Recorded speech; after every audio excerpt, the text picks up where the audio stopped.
Hello guys, स्वागत है आपका अपने चैनल HRP मैथ क्लासेज में। तो गाइस आज हम शुरू करने वाले हैं एक्सरसाइज नंबर 10 जिसका नाम है व्रत यानी कि सर्किल। अब व्रत के बारे में हम आज संपूर्ण जानकारी पढ़ेंगे। तो आपके जो 10th क्लास है उसमें व्रत के बारे में ज़्यादा कुछ दे नहीं रखा है। तो हम क्या करेंगे, जो 9th क्लास में आपने जो पढ़कर आया था उसको मैं एक बार रिकॉल करवा देता हूँ आपको कि 9th क्लास में हमें क्या क्या बताया गया था। ठीक है, तो देखिए 9th क्लास में हमें बताया गया था एक तो क्या कि जो कोई पॉइंट होता है उस पॉइंट के चारों ओर जो अन्य पॉइंट होते हैं, ठीक है, उन पॉइंट को मिलाने पर जो आकृति प्राप्त होती है वो कहलाती है सर्किल, वृत्त। ठीक है, ऐसे। और जो वृत्त होता है वो अनेक यानी इनफाइनाइट अनंत बिंदुओं से मिलकर बना हुआ आता है और उसके सेंटर में भी एक पॉइंट होता है और इस सेंटर से हम इनफाइनाइट रेडियस यानी कि इनफाइनाइट त्रिज्या, अनंत त्रिज्याएं खींच सकते हैं। ये पढ़ा था, यानी कि एक व्रत में अनंत त्रिज्याएं हो सकती हैं। ये तो था व्रत। अब देखिए व्रत में हमने पढ़ा था कि एक तो होती है जिसे हम जीवा बोलते। तो जीवा क्या होती है, जो परिधि होती है व्रत की परिधि कौन सी, ये वाली, ये जो बाहर की जो बाउंड्री है ये कहलाती है व्रत की परिधि। परिधि के दो बिंदुओं को मिलाने वाला जो रेखाखंड होता है वो कहलाता है हमारा जीवा। और जो ये भाग है इसका, ये हो गया हमारा वृत्तखंड।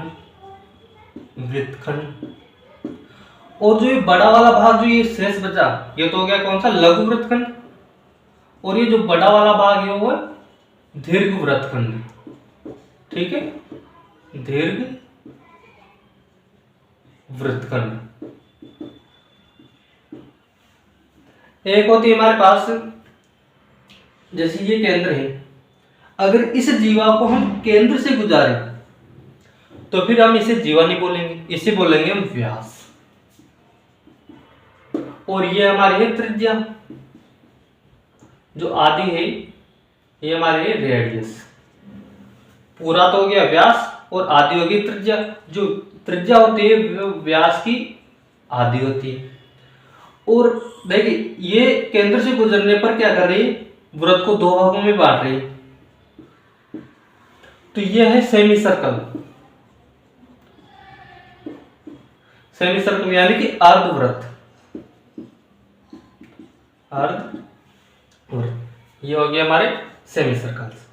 कब, जब जीवा वृत्त को दो समान भागों में बांटती है, यानी कि जीवा अगर केंद्र से होकर गुजरती है तो वो वृत्त को दो समान भागों में बांट देती है, जिसे हम अर्धवृत्त कहते हैं। अब परिधि, जो इस बाहर वाली ये लाइन है, सेंटर लाइन, ये होता है परिधि, जिसका फॉर्मूला होता है 2πr।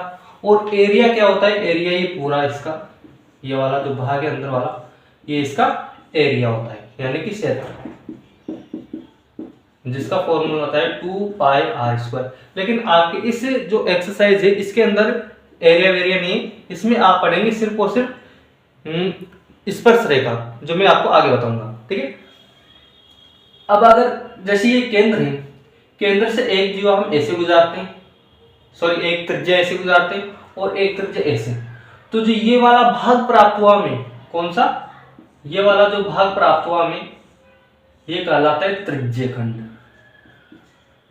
त्रिज्यखंड ये सब हमने 9th में पढ़ा है। और जो ये शेष भाग बच गया, ये तो हो गया लघु त्रिज्यखंड और ये हो गया दीर्घ त्रिज्यखंड। दीर्घ त्रिज्यखंड, ठीक है, छोटा वाला भाग तो लघु त्रिज्यखंड और बड़ा वाला भाग दीर्घ त्रिज्यखंड। और सेम ऐसी ही प्रोसेस होगी कब, तब हम इस त्रिज्यखंड को, जैसे ये केंद्र है, एक त्रिज्या ऐसे खींच दी और एक त्रिज्या इस त्रिज्या को ऐसे न खींचकर इसके संपाती खींच दी इस प्रकार। तो ये भी क्या होगा, केंद्र से जा रही, तो ये भी वृत्त को क्या होगा, दो समान भागों में बांट देगा, तो ये भी क्या होगी, अर्धवृत्त। फिर इसको हम त्रिज्यखंड नहीं बोलेंगे, अर्धवृत्त हो जाएंगे। तो क्या क्या पढ़ा, एक तो जीवा, फिर व्यास, ये होगी इसकी रेडियस, ये परिधि, ये एरिया, ये त्रिज्यखंड, ये दीर्घ त्रिज्यखंड और ये हो गया इसका अर्धवृत्त। ठीक है, pause the video, note it down. अब देखिए गाइस, हमने जीवा पढ़ ली, त्रिज्या पढ़ ली, परिधि पढ़ ली और व्यास पढ़ लिया। अब हम इनसे जो रिलेटेड परमेय है उनका भी रिकॉल करवा देता हूं, जो हमें 9th में पढ़ी। तो हमने 9th में एक परमेय पढ़ी थी कि अगर दो समान जीवाएं हैं, क्या दो समान जीवाएं हैं, अगर उन दोनों समान जीवाओं को केंद्र से मिलाया जाता है तो जो केंद्र पर जो कोण बनता है वो क्या होता है, इक्वल होता है। यानी अगर ए बी बराबर है सी डी के, तो कोण जो ए ओ बी बनेगा वो भी कोण होगा सी ओ डी के। यानी कि अगर ये लेंथ और ये लेंथ इक्वल है तो जो ये वाला कोण और ये वाला कोण क्या होगा, इक्वल होगा। आप ऐसे भी देख सकते हो, ऐसे तो कह रही प्रतिच्छेदी रेखाएं बन रही, लेकिन अगर इस रेडियस को इसके पैरेलल ना लेकर हम ऐसे भी ले ले, जैसे यहां पर है और ये है सी डी, तो जो ये एंगल बन रहा है ये एंगल क्या होंगे, इक्वल होंगे। फर्स्ट पर में तो ये पड़ी थी। सेकंड क्या थी कि जैसे हमारे पास दो समांतर या फिर दो जीवाएं हैं, जरूर नहीं समांतरी हो, दो जीवाएं हैं जो बराबर हैं, ए बी व सी डी। ठीक है, अगर ये केंद्र है और केंद्र से उनको मिलाते हैं तो केंद्र से जो मिलाने वाली रेखाएं वो भी समान होंगी, यानी कि समान जीवाएं केंद्र से समान दूरी पर होती। ये भी हमने पढ़ा था। अगर ए बी इक्वल है सी डी के तो जो एम ओ होगा, एम ओ इक्वल होगा एन ओ के। पढ़ा था नहीं कि अगर समान जीवाएं हैं तो केंद्र से समान दूरी पर होगी। फिर पढ़ा था कि जैसे कोई टेंजेंट लाइन है, स्पर्श रेखा है, जो हम अब पढ़ेंगे उसके बारे में अब बताऊंगा मैं आपको। अगर कोई स्पर्श रेखा है और स्पर्श रेखा पर हम केंद्र से कोई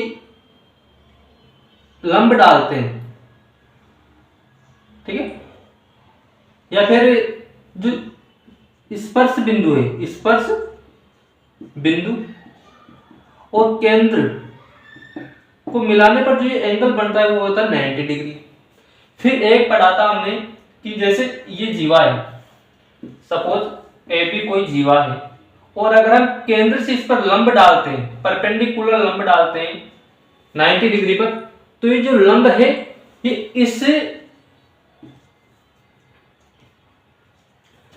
इस जीवा को समान दो भागों में बांट देगा। यानी कि अगर ओपी लंब है AB पर तो जो AP है वो इक्वल होगा किसके, BP के।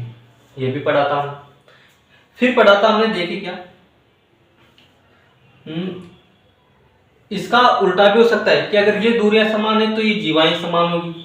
ठीक है, first second third fourth fifth में हम ये भी ले सकते हैं क्या कि अगर ये दूरियां समान है तो दोनों त्रिज्याएं समान होंगी। ठीक, अब देखिए 6 नंबर पे है कि अगर कोई जीवा है और उस जीवा से हम क्या कर रहे हैं, सर्किल में दो कोण बना रहे हैं। जैसे एक कोण ये बना दिया और एक कोण ये बना दिया, यानी कि एक ही जीवा से केंद्र के शेष भाग में बने कोण क्या होते हैं, इक्वल होते हैं हमेशा। अगर हम एक कोण जैसे ऐसे भी ले लें तो ये भी इक्वल होगा। एक कोण कैसे भी लो, केंद्र कैसे भी लो, एक जीवा से वृत्त के किसी भी भाग में, नीचे वाले में, ऊपर वाला जो जीवा से ऊपर वाला जो भाग है उसमें कहीं भी कोण बनाएंगे ना तो वो सभी कोण क्या होंगे, इक्वल होंगे। ठीक है, ये पढ़ा था एक हमने। और एक पढ़ा था हमने कि जैसे ये जीवा है हमारी और ये है हमारा सर्किल का सेंटर ऑफ सर्किल, यानी कि केंद्र है। अब अगर हम केंद्र पर वृत्त बनाते हैं, सॉरी केंद्र पर कोई कोण बनाते हैं जीवा से, तो जो केंद्र पर कोण बन रहा है वो इस जीवा द्वारा शेष भाग में बने हुए कोण का 2 गुना होता है। कितना गुना होता है, 2 गुना होता है। यानी कि ए बी ओ और पी है जैसे, तो जो कोण पी है या फिर कोण ओ है, यहां पर लिख रहा हूं मैं, कोण ओ है वो 2 गुना है कोण पी का। जीवा द्वारा केंद्र पर बना कोण शेष भाग में बने कोण का 2 गुना होता है। यानी कि ये जो केंद्र पर कोण बन रहा है वो इस शेष भाग में बने हुए कोण का 2 गुना होता है। और ये जरूर नहीं यही बने, ये कहीं भी बन सकता है। ये भी 2 गुना, इसका भी 2 गुना होगा, इसका भी 2 गुना होगा एंड इसका भी 2 गुना होगा। कहीं भी बनाओ, जो केंद्र पर बना कोण है वो शेष भाग में बने कोण का 2 गुना होगा। अब इसका जैसे अपोजिट ले लें हम, जैसे ये कोई हमारे पास सर्किल है, सर्किल ऑफ सेंटर है यानी कि केंद्र है, वृत्त का केंद्र है। अगर ये जीवा ले रहा हूं मैं ए बी और इस पर कोण बनाया मैंने ये वाला, ठीक है, ये वाला, तो अब इसमें हम कंफ्यूज हो जाएंगे कि यार इसमें कोण किस साइड में बनाए, इस साइड में बनाए या इस साइड में बनाए। तो इसमें कोण देखिए इस साइड में बनेगा, क्योंकि अगर इस साइड में हम एंगल बनाते हैं, इस साइड में एंगल बनाते हैं तो देखिए ये इतना सा हो गया, तो ये तो इससे बहुत छोटा है, डबल हो ही नहीं सकता। तो हम क्या करें, इसका जो एंगल बनेगा वो इसके राइट साइड में ही बनेगा। तो ये जो एंगल है, जैसे मैंने इसको नाम दिया क्यू और इसको नाम दिया पी, तो ये जो पी एंगल है वो इस क्यू एंगल का 2 गुना होगा। कोण पी इक्वल होगा 2 ऑफ कोण क्यू। ये सभी हमने 9th में पढ़ ली थी। समान जीवाएं केंद्र पर समान कोण अंतरित करती, समान जीवाएं केंद्र से समान दूरी पर होती, समान दूरी पर स्थित जीवाएं समान होती, केंद्र से स्पर्श बिंदु को मिलाने वाला जो रेखा होती है वो स्पर्श रेखा पर लंबवत होती है, और अगर किसी जीवा पर हम परपेंडिकुलर खींचते हैं तो वो उस जीवा को समान 2 भागों में डिवाइड कर देती हैं। एक पढ़ा था कि समान जीवाएं एक जीवा द्वारा केंद्र के शेष भाग में बने सभी कोण इक्वल होते हैं। एक पढ़ा था हमने कि केंद्र द्वारा जीवा द्वारा केंद्र पर बना कोण और शेष भाग में बने कोण का 2 गुना होता है, यानी कि केंद्र पर बना कोण शेष भाग में बने कोण का ट्वाइस होता है, 2 गुना होता है। एंड ये इसी का पार्ट है कि जैसे विपरीत साइड में कोई एंगल बन रहा है तो भी ये 2 गुना होगा, ठीक है। Pause the video, note it down. 9th class के लास्ट 2 टॉपिक्स और बचे। एक तो ये कि जो वृत्त होता है उसमें व्यास यानी केंद्र से जो जीवा गुजर रही है, व्यास, उस व्यास द्वारा केंद्र के अगर किसी भी भाग में हम कोण बनाते हैं तो हमेशा समकोण होता है, हमेशा 90 डिग्री होता है। किसी भी भाग में बनाओ, व्यास से अगर हम कोण बनाते हैं किसी भी भाग में तो हमेशा कितना डिग्री होता है, 90 डिग्री होता है, ठीक है। नीचे बनाओ तब भी 90 डिग्री बनेगा। यह आपके काम में भी आ सकती है किसी क्वेश्चन में कि जो व्यास होता है उसके द्वारा वृत्त में बना, वृत्त के किसी भी भाग में बना जो कोण होता है वो 90 डिग्री होता है। और एक था कि जैसे अब सकेंद्रीय वृत्त, सकेंद्रीय वृत्त या फिर जो चक्रीय चतुर्भुज होता है वो किसे कहते हैं, चक्रीय चतुर्भुज कहते हैं कि जो चतुर्भुज होते हैं, चक्रीय चतुर्भुज, उनके जो एंगल्स होते हैं वो वृत्त की परिधि पर स्थित होते हैं। तो चक्रीय चतुर्भुज की परिभाषा भी आप याद कर लीजिएगा यहां से कि चक्रीय चतुर्भुज के जो शीर्ष होते हैं वो हमेशा वृत्त पर स्थित होते हैं, ए बी सी डी। और जो चक्रीय चतुर्भुज है उसके सम्मुख कोण यानी इस कोण और इस कोण का योग 180 डिग्री होगा। इस कोण और इस कोण का योग भी यानी कि कोण ए प्लस कोण सी इक्वल 180 एंड कोण बी प्लस कोण डी इक्वल 180 होंगे। ये होता है चक्रीय चतुर्भुज, ठीक है। Pause the video, note it down. तो गाइस ये तो था हमारा 9th लेवल का जो हमने पहले पढ़ चुका है वो, और अब हम शुरू करेंगे आपके 10th में। 10th में ज्यादा कुछ नहीं है, 1-2 थ्योरम्स हैं और सिर्फ टेंजेंट लाइन यानी कि स्पर्श रेखा के बारे में आपको इसमें बताया गया है। तो देखिए जो एक लाइन होती है उसका वृत्त के साथ क्या क्या संबंध हो सकता है। जैसे ये कोई हमारे पास सर्किल है, ठीक है, मैं 3 सर्किल ले रहा हूं एंड 3 ही लाइंस लूंगा। ये सर्किल है, तो सर्किल का किसी भी लाइन के साथ 3 प्रकार से संबंध हो सकता है। कैसे कि एक तो मान लो कोई रेखा ऐसे गुजर रही है उसके पास से, एक कोई रेखा ऐसे उसको काटते हुए गुजर रही है, और एक रेखा उसको किसी पॉइंट पर स्पर्श करते हुए गुजर रही है। ठीक है, ये ए बी नाम दे रहा हूं मैं इसको।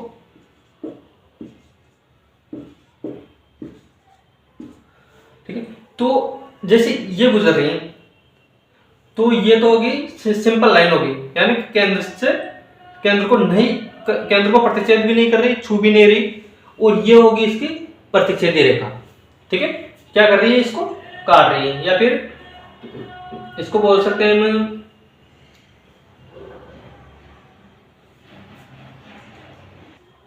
छेदक रेखा या फिर प्रतिच्छेदक रेखा। जो क्या कर रही है, ये जो वृत्त है उसके दो बिंदुओं से होकर गुजर रही है, ए एंड बी बिंदु से होकर ये गुजर रही है। और एक होती है स्पर्श रेखा। देखिए, प्रतिच्छेदी रेखाएं भी दो प्रकार की होती है। एक तो क्या कि जो दो बिंदुओं से होकर गुजर रही है, दो बिंदुओं से, और एक क्या जो एक बिंदु से होकर गुजर रही है। दोनों ही प्रतिच्छेदी है, लेकिन ये सिर्फ स्पर्श करके निकल रही है, इसलिए इसको नया नाम दे दिया स्पर्श रेखा। स्पर्श रेखा, टेंजेंट लाइन। ठीक है, यह है स्पर्श रेखा।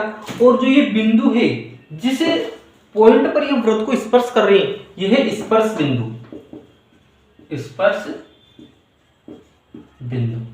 और इस जो एक्सरसाइज है पूरी, इस पूरी एक्सरसाइज में हम सिर्फ इसी के बारे में अध्ययन करेंगे। ठीक है, pause the video, note it down. अब देखिएगा, बेसिक जो इंट्रोडक्शन है मैं वो बता देता हूं, एक स्पर्श रेखा और वृत्त के बारे में। तो कोई भी जो वृत्त है उसके एक बिंदु से सिर्फ और सिर्फ एक ही स्पर्श रेखा गुजार सकते हैं। एक बिंदु से सिर्फ एक स्पर्श रेखा गुजार सकते हैं, लेकिन वृत्त के अंदर इनफाइनाइट बिंदु होते हैं, और इनफाइनाइट बिंदुओं से हम इनफाइनाइट यानी कि अनंत बिंदु होते हैं वृत्त पर। वृत्त का जो ये परिधि होती है, इस परिधि पर अनंत बिंदु होते हैं, और इन अनंत बिंदुओं से हम अनंत स्पर्श रेखाएं खींच सकते हैं। ठीक है, लेकिन एक पॉइंट से सिर्फ हम एक ही स्पर्श रेखा खींच सकते हैं। देखिए कैसे, जैसे ये कोई हमारा पॉइंट है, इसको नाम दिया मैंने ए। इस ए पॉइंट से सिर्फ मैं एक ही स्पर्श रेखा खींच सकता हूं। अगर कोई अन्य स्पर्श रेखाएं भी खींचूंगा तो वो क्या करेगी, सर्किल को काटती हुई निकलेगी। जैसे मैं ये स्पर्श रेखा ले रहा हूं ऐसे, तो देखिए इसको काट रही है, फिर मैं ऐसे ले रहा हूं तो देखिए ये भी सर्किल को दो पॉइंट्स पर काट रही है। कैसे भी लो, इस पॉइंट से गुजरने वाली जो अन्य कोई भी रेखा होगी, सिर्फ एक रेखा के अलावा और सभी रेखाएं वृत्त को अलग अलग बिंदुओं पर प्रतिच्छेद करती हुई निकलेगी। तो वृत्त के एक बिंदु पर सिर्फ एक ही स्पर्श रेखा खींची जा सकती है। ठीक है, वैसे तो इनफाइनाइट बिंदु होते हैं, और इनफाइनाइट बिंदु से अलग अलग स्पर्श रेखाएं खींची जा सकती है, और एक जो वृत्त होता है उस पर सिर्फ दो ही स्पर्श रेखाएं समांतर खींची जा सकती हैं। जैसे एक तो ये, ठीक है, एक तो ये स्पर्श रेखा, और एक इसके पैरेलल ये।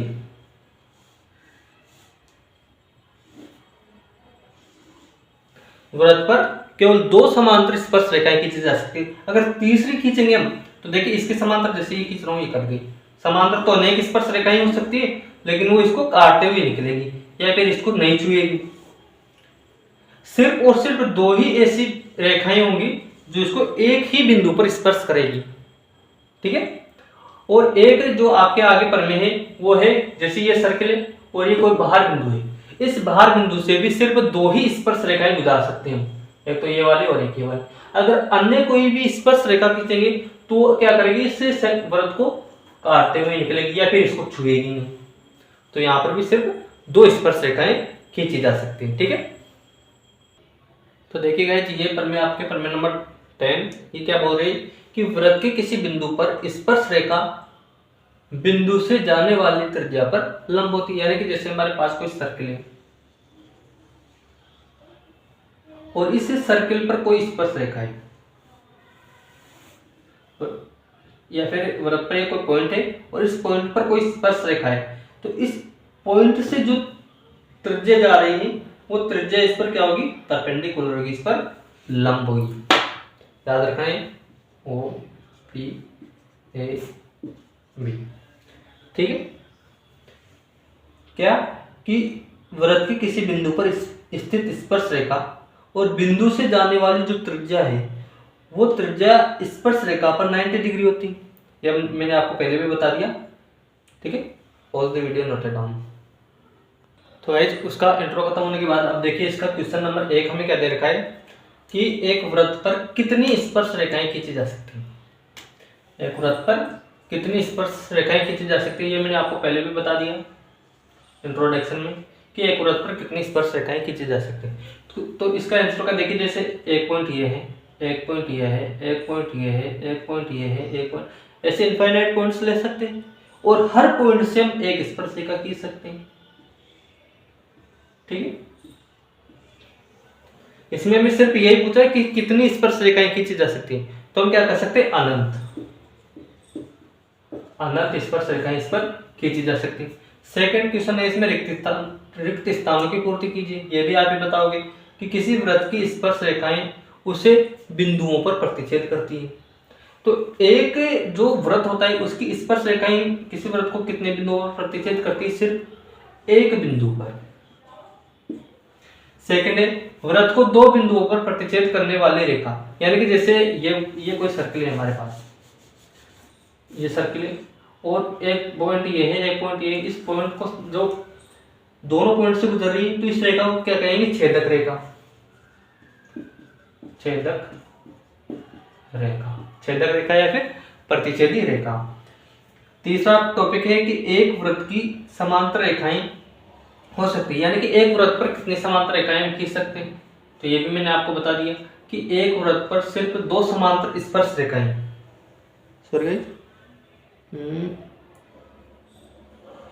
समांतर स्पर्श रेखाएं है ना, तो एक वृत्त पर दो समांतर स्पर्श रेखाएं खींच सकते हैं, ये वाली देखिए, एक वाली।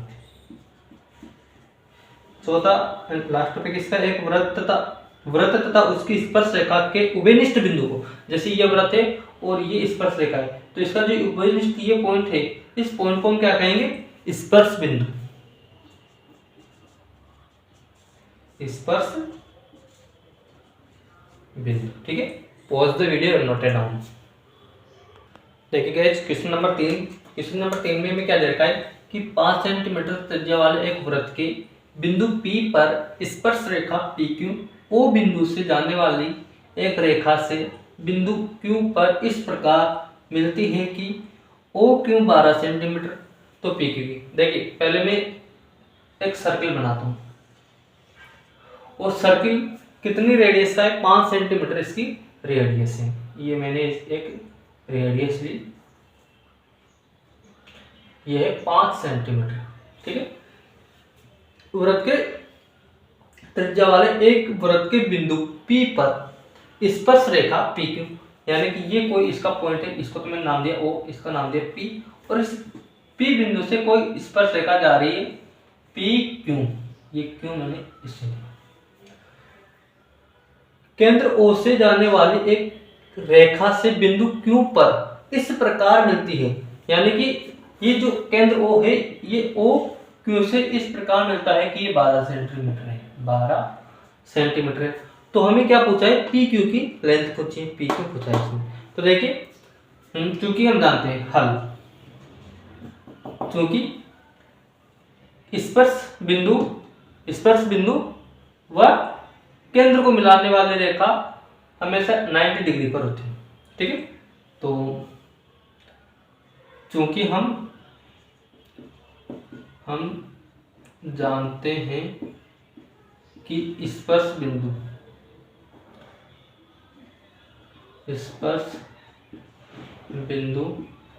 व केंद्र को मिलाने